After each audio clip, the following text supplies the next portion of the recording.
با شما بلیط های ارزان لازم باشد با واتساپ اویاکاس شاهنازه زنگ بزنید. بلیط های ارزان و باورناک است. سگم ایمول آوردم ایمول. ما گفتم که سگ خوشون نگاه کنید. سگ مولیه. این سگ کسی دیده. اینم قاب. شلوقی بالا را رفتم کفتم آخی دیگان جو نیستی. ساعت بار گفتم که سگ آجی خونه دا اون مختان زنک جان هشتا با سگ بگی. سگ خوشون نگاه کنید. این سگ با اونجا گو مولی مرا کی نگاه میکنه. آخی مردک خودم زیخ شیدم چی کنم مردک جان؟ آخه هم سگ خوب بود. آخی مردک ها چو کنی خوب جان؟ من سگ یافتم. کجا داری سگ؟ در خونه همسایه. دوست همسایه. بتا رفتی. بتا. رفتی کجا داری نشونت مرا؟ در کجایی؟ خانم تتا.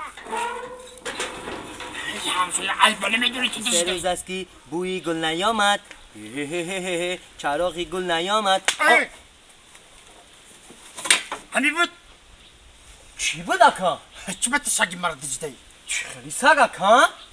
اینا سگی ما یکا ظلم بکش سگ ما ایمول وردگم تو سگ میدیزی دبری همسایه تی ظلم بکشی.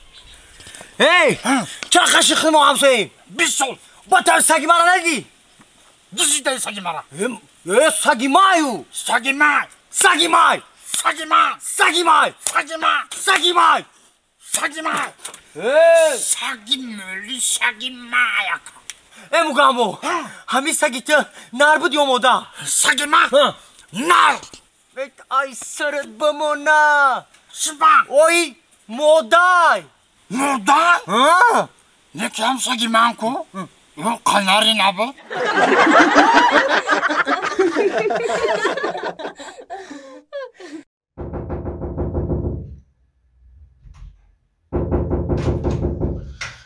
بچه کی باشه؟